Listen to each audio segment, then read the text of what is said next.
Hello students, you are welcome at Physics Academy JE. I am Vivek Johri and we start lecture number 5 for class 10th Physics.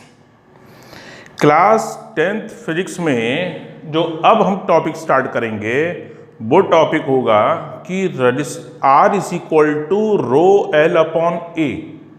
एक formula था जो हमने अभी तक discuss किया, उसको प्रॉब्लम में यूज कैसे करना है वो देखिएगा।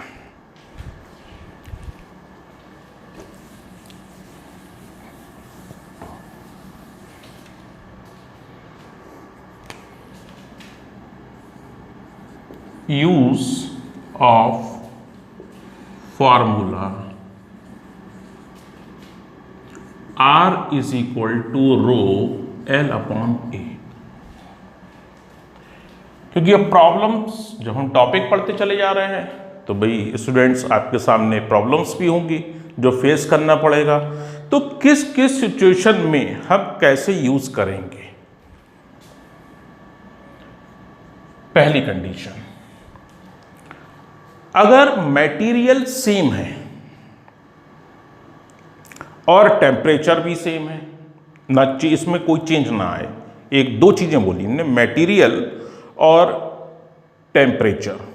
अब क्वेश्चन कहते हैं for a wire length this, if we double the length half the cross section area what will be new resistance.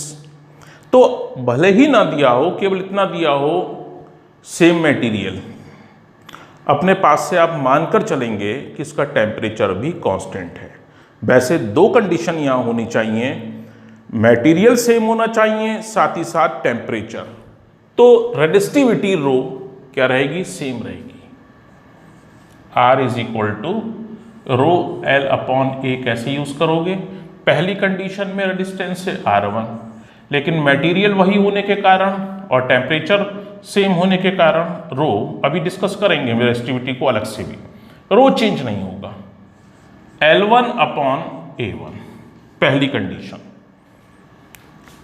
R2 is equal to rho L2 upon A2 और आपके पास फार्मूला आ जाएगा R1 upon R2 is equal to L1 upon L2 into A2 upon A1, ये आ जाएगा।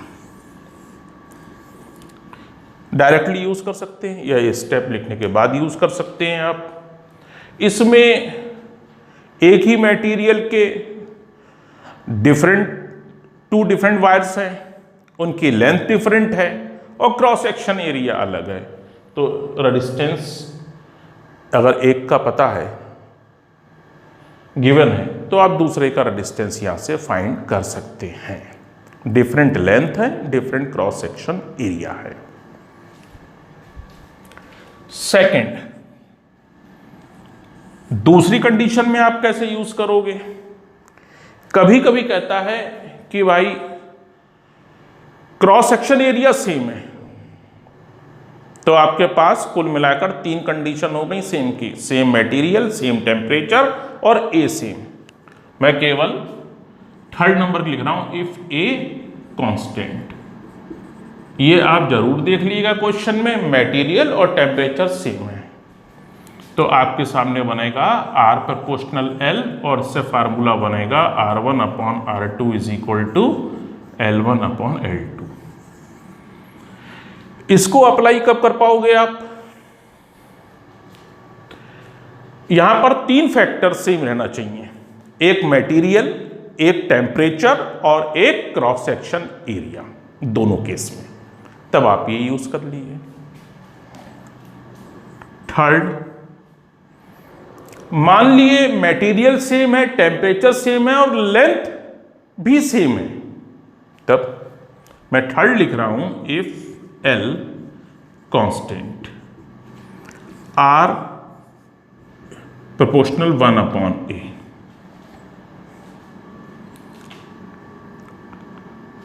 अब इससे formula कैसे बनेगा, R1 upon R2 A2 upon A1। लेकिन ये आपकी प्रॉब्लम में तीन कंडीशन क्वालिफाई होनी चाहिए material same, length same, temperature same, तब ये यूज होगा। इसका एक और चीज दिखाता हूं, क्रॉस सेक्शन एरिया का सवाल हो सकता है, एरिया ना देकर, क्रॉस सेक्शन एरिया ना देकर रेडियस दियो, तो ये formula R1 upon R2 is equal to A2 pi R2 square upon pi R1 square, R1 upon R2 is equal to R2 upon R1 whole square. हो सकता है रेडियस ऑफ क्रॉस सेक्शन दे रखी हो। ये भी फार्मूला तभी use कर पाओगे जब मटेरियल सेम हो, टेम्परेचर सेम हो, लेंथ सेम हो, उसके बाद आपको रेडियस ऑफ क्रॉस सेक्शन दे रखी हो। R1 तो पहले वायर का डिस्टेंस है, कैपिटल R2 सेकेंड वायर का है, मटेरियल सेम है, सेम मटेरियल के वायर है, और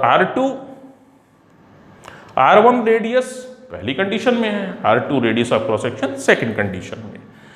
ये आपके फार्मूले यूज करने का तरीका रहा। अब एक कंडीशन और हो सकती है इसी में, वायर को स्ट्रेच कर दें, खींच दें, तो यानी मटेरियल सेम है, टेम्परेचर सेम है, आपने दूसरा वायर नहीं लिया, वायर को स्ट्रेच कर दिया, फार्मूले बदल जाएंगे यूज करने का। जैसे ये लिख रहा हूं तो फार्मूला कैसा स्लाइटली चेंज होगा वो देखिए।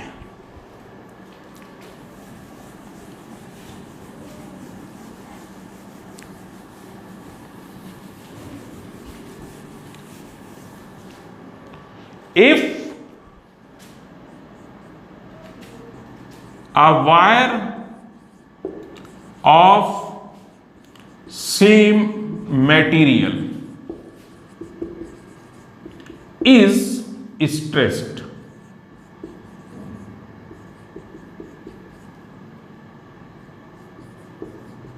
ध्यान दिया जाए, बड़ा इंपॉर्टेंट टर्म है ये, स्ट्रेस्ड, खींचा जाए। तो खींचने में जैसे जैसे लेंथ इंक्रीज करेगी उसका क्रॉस सेक्शन एरिया डिक्रीज करेगा, लेकिन एक फैक्टर उसका वॉल्यूम कांस्टेंट होगा। अब सिलेंडर का अगर हम वायर को सिलेंडर माने तो सिलेंडर के वॉल्यूम का फार्मूला क्या होता है, cross section area into length.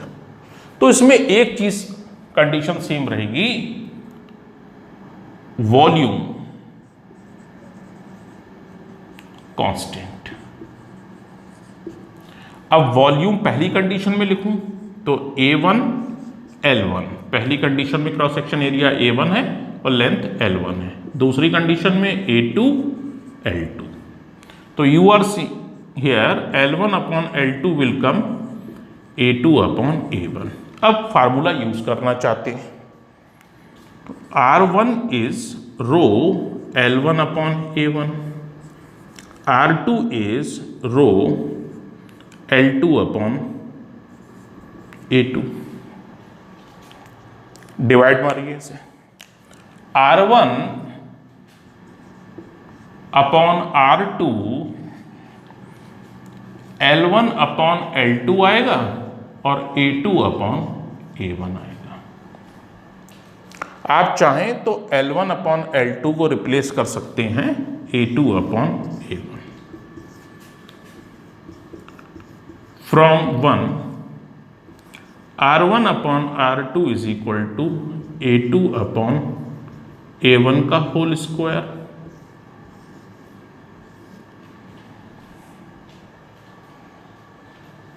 एक और बन सकता है इससे, यहां लिखा जाएगा पाई R2 स्क्वायर रेडियस की टर्म में।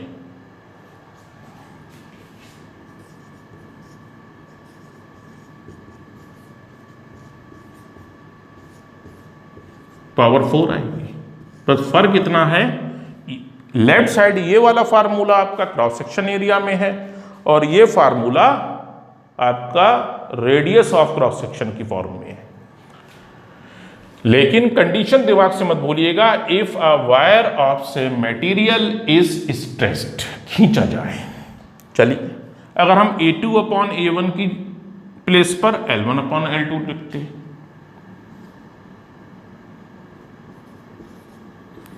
तो फार्मूला क्या आता?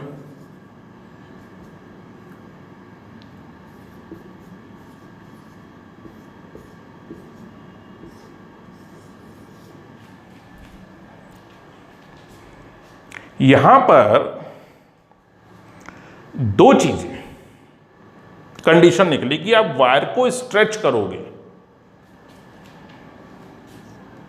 Important term,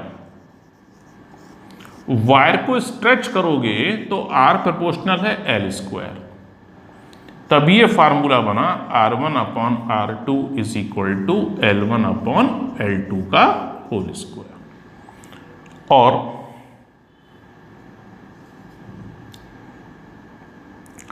R proportional 1/A² बना, R1/R2 is equal to A2/A1 का होल स्क्वायर। ये तभी लगेंगे जब वायर स्ट्रेच किया जाएगा। मैं फिर से लिख रहा हूं, यहां पर क्या, ये कब लगाओगे? जब वायर को स्ट्रेच किया गया है। इसमें एक और लिख सकते हो, मैं इसे चाहूं तो इसमें एक और बढ़ा सकते हो आप। अब आगे अगर आप बढ़ाना चाहते हैं तो रेडियस ऑफ क्रॉस सेक्शन की टर्म में भी बढ़ सकता है, और करके लिख दीजिए आप।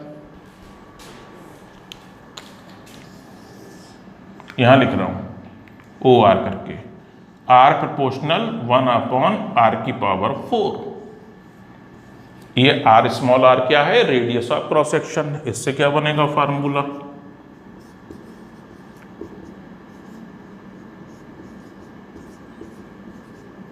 तो आप इसको सही से प्रैक्टिस कीजिए, और जहां भी प्रॉब्लम देखें तो मुस्कुराते हुए इस रिलेशन में से कोई सा रिलेशन जो आपको सुटेबल लग रहा है वो आप लगा सकते हैं। लेकिन मेरी बात एक ध्यान रखिएगा, स्ट्रेच नहीं दी है, स्ट्रेच नहीं किया गया है, तो इनमें से कोई सा फार्मूला एप्लीकेबल नहीं होगा।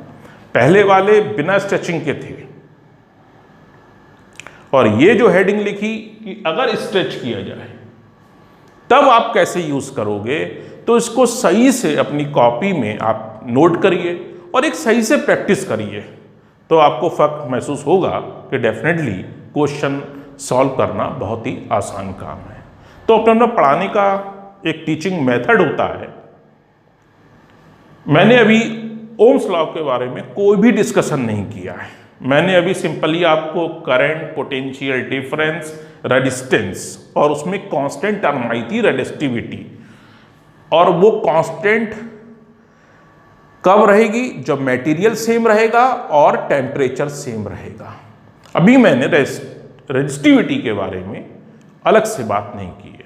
अब हम पहले रेजिस्टिविटी के बारे में बात करेंगे, फिर एक टर्म कंडक्टेंस के बारे में बात करेंगे, उसके बाद एक कंडक्टिविटी, उसके बाद आएंगे हम ओम्स लॉ पे। वो कहीं कोई दिक्कत नहीं है। तो हम शुरू करते हैं अगली टर्म रेजिस्टिविटी।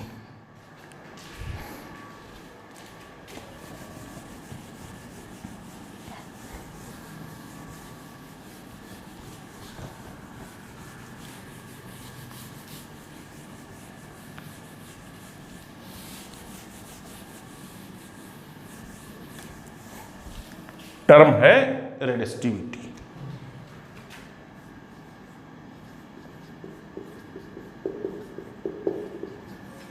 और इसे आप क्या कह सकते हैं? Specific resistance. डिनोशन क्या होता है? रो। और रो कैसे बनाते हैं? ऐसे। तो ध्यान रखिएगा। तो इसकी डेफिनेशन कैसे देंगे वो देखिएगा। R is equal to rho L/A है। If L1 and A is equal to 1, तो R की वैल्यू रो के इक्वल आएगी। आप डिफाइन कर सकते हैं। मैंने आपसे कहा था कि डेफिनेशन पर बहुत ज़्यादा दिमाग को जोर नहीं देना है। आपको अगर रिलेशन मालूम है और थोड़ा टेक्निक आती है डेफिनेशन लिखने की, तो आप आसानी से डेफिनेशन लिख सकते हैं। एल लेंथ यूनिट लिए, क्रॉस सेक्शन एरिया यूनिट लिया है। The resistivity of a material, या कंडक्टर कह सकते हो, जैसा अच्छा लगे। The resistivity of a conductor is defined as the resistance of that conductor of unit length as well as uniform unit cross section area, यानी स्टार्टिंग से लेकर एंड तक उसका क्रॉस सेक्शन एरिया चेंज नहीं होना चाहिए। तो रेजिस्टिविटी डिफाइन कैसे किया कि किसी भी कंडक्टर की रेजिस्टिविटी उस रेजिस्टेंस के बराबर होती है जो कि उस मटेरियल के यूनिट लेंथ का एक कंडक्टर लिया जाए और उसका क्रॉस सेक्शन एरिया भी कितना हो, यूनिट हो। फिर से डेफिनेशन सुनिएगा। Resistivity of a conductor is defined as the resistance of that conductor whose length is unit as well as unit uniform cross section area. थोड़ा ध्यान रखिएगा, दोनों चीजें वन वन है। अब यूनिट क्या होगी इसकी, यूनिट भी निकाल लिए आप। यूनिट ऑफ रो कैसे निकालेंगे आप, रो इज इक्वल टू कितना आएगा, आर ए अपॉन एल। भूल जाए आप यूनिट तो भाई फार्मूला तो याद रखना ही होगा। आप यूनिट निकाल लिए, आर की ओम, एरिया की area cross section meter square upon meter, this is ohm into meter. ध्यान रखिएगा, ये एक नंबर में मेरे ख्याल से 1 मार्क में आपसे पेपर में पूछी जा सकती है कि what is the unit of resistivity या स्पेसिफिक रेजिस्टेंस। तो this is ohm into metre. ये कैसी क्वांटिटी है, स्केलर क्वांटिटी है। Ohm into metre is its unit. तो यूनिट भी मालूम है, डेफिनेशन भी मालूम है, फार्मूला भी मालूम है। अब आगे बढ़ते हैं कि factors on which resistivity depends. ये बहुत इंपॉर्टेंट हेडिंग है, factors on which resistivity depends. वो देखिए,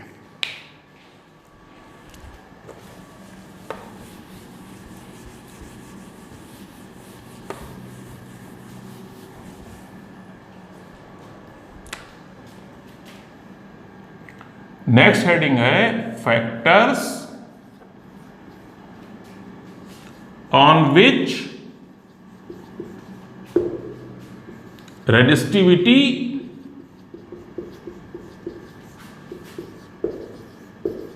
depends.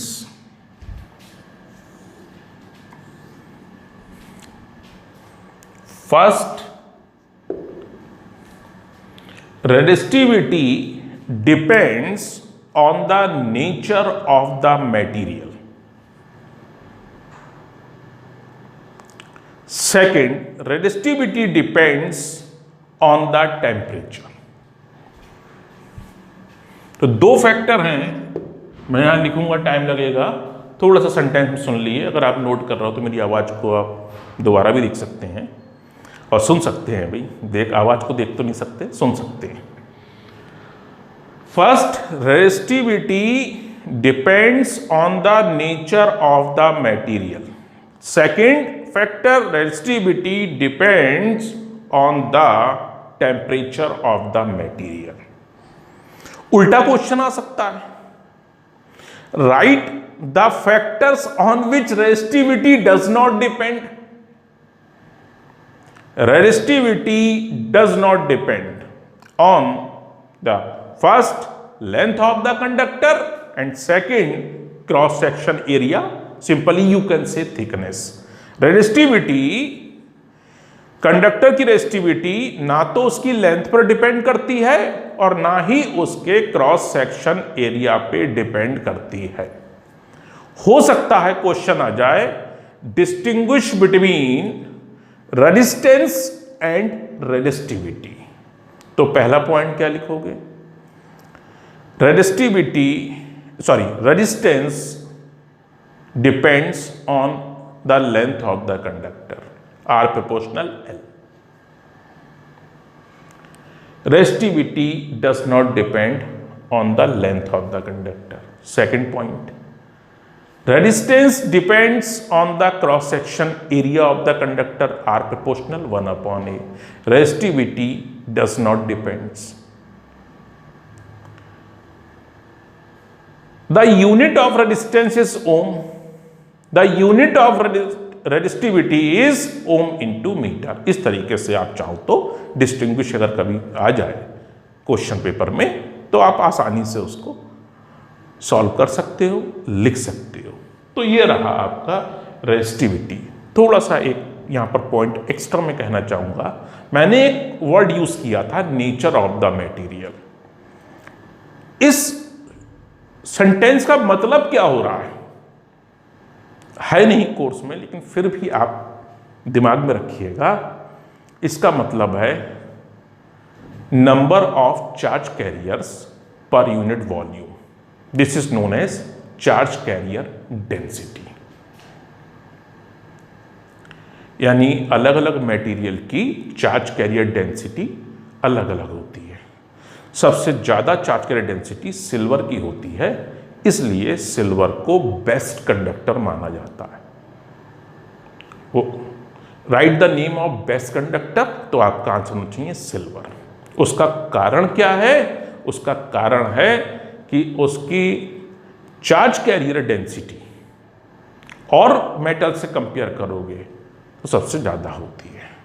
फिर भी हम जो घरों की वायरिंग होती है कॉपर का यूज़ करते हैं, क्योंकि दो फैक्टर आते हैं कि कॉस्ट क्या आ रही है, इसलिए हम घरों की जो अपने हाउस होल्ड वायरिंग होती है उसमें आपने देखा होगा कॉपर को यूज़ करते हैं। कॉपर बेस्ट नहीं है, लेकिन बैड भी नहीं है। बैड कंडक्टर ने की कैटेगरी में नहीं आता, वो भी गुड कंडक्टर की में आता। कहीं कहीं प्रॉब्लम में एक शब्द आ सकता है गुड कंडक्टर। अगर कहीं गुड कंडक्टर देखो तो दिमाग में रख लीजिएगा मेटल के बारे में कह रहा है। अब एक और गुड कंडक्टर की कैटेगरी में आता है एल्यूमिनियम। अब एल्यूमिनियम वायर भी यूज करते हैं, लेकिन अगर ध्यान से देखो तो घरों के अंदर अपने घरों में हम तो कॉपर का यूज करते हैं, मगर ट्रांसमिशन लाइन में ध्यान से देखना कॉपर वायर ना होकर एल्यूमिनियम होता है। लेकिन कॉपर की कंडक्टिविटी बेटर होती है किससे? एल्यूमिनियम से। फिर भी हम ट्रांसमिशन लाइन में एल्यूमिनियम वायर यूज करते हैं। इसका सीधा कारण है कि aluminium is lighter than copper. अब मान लीजिए दो पोल हैं, दो पोल के बीच का डिस्टेंस 500 मीटर है, तो कॉपर अगर हम केबल यूज करेंगे तो वेट के कारण ही वो क्या कर जाएगी? ब्रेक कर जाएगी। इसलिए हम एल्यूमिनियम की केबल यूज करते हैं ट्रांसमिशन लाइन में, जो आप बाहर देखते हो पोल्स में लगी होती है। इसका कारण ये है। फिलहाल आगे बढ़ते हैं।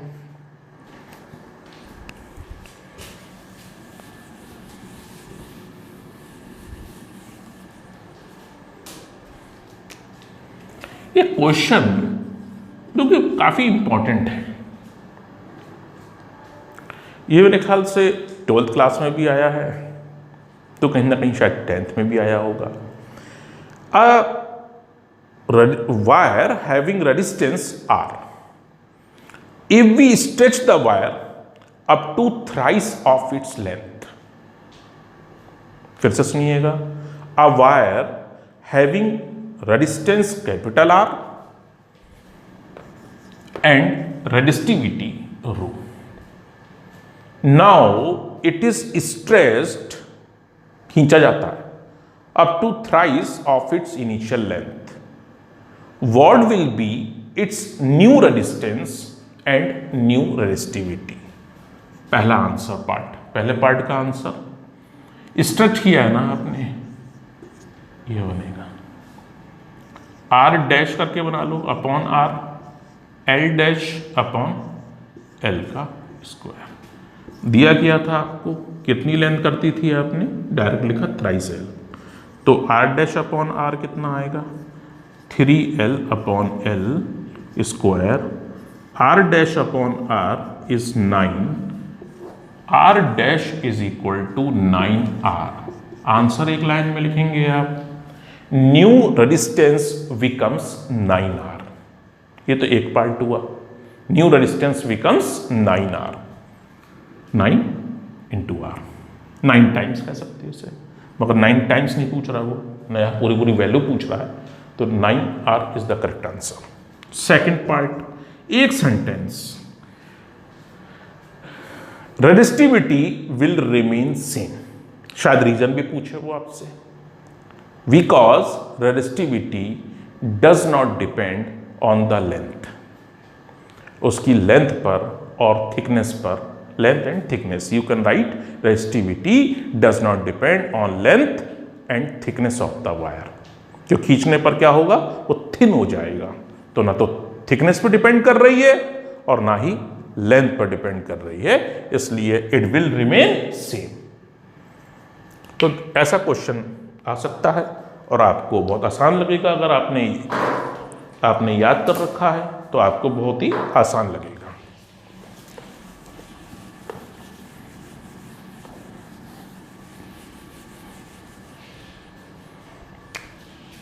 एक टर्म है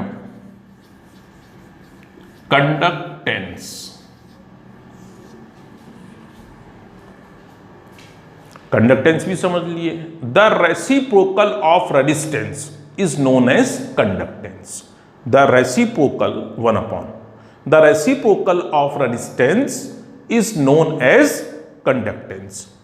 किसी बुक में डिनोशन G है, किसी में ये C है, अगर कहीं केमिस्ट्री वगैरह में आएगा तो शायद C होगा, किसी में ये G है, तो इतना नहीं है, हो सकता हो कि मैं G लिख रहा हूँ, आपके बुक में कोई और डिनोशन हो इसका, अगर आपने कहीं से स्टडी कर रहे हो और देखें बुक में तो कुछ और डिनोशन हो सकता है, फिलहाल इस बात से कोई फर्क नहीं पड़ता।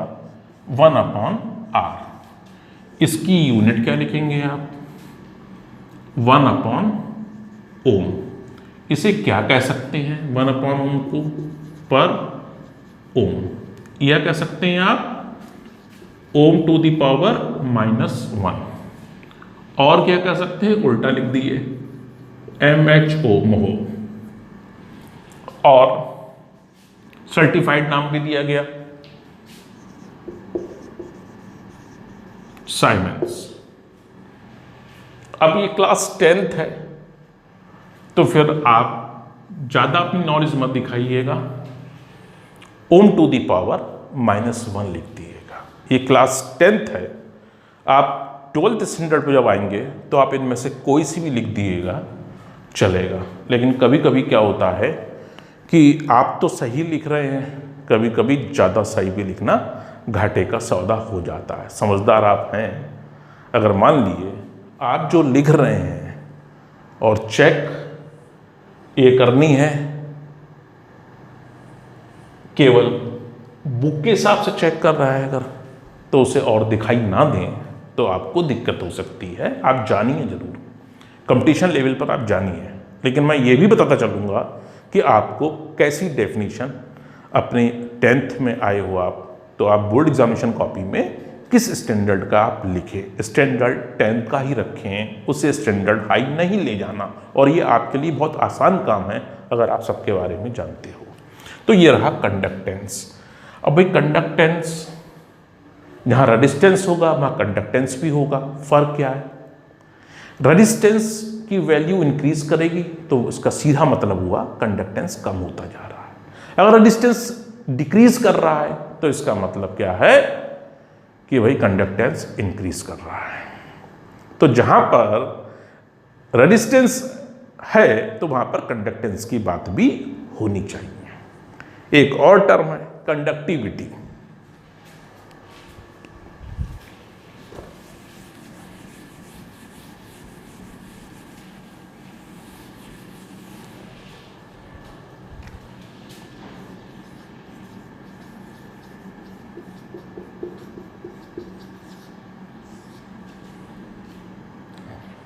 इसे सिग्मा से, छोटा सिग्मा है, आधा ना समझ लिए, सिग्मा SIGMA, सिग्मा, थोड़ा सा आपको बताओ, सिग्मा है ये। और conductivity is defined as the reciprocal of resistivity. आप पूरा पूरा लिख सकते हैं, चाहे तो आप कॉपी में लिख रहे हो, conductivity is equal to 1 upon रेडिस्टिविटी।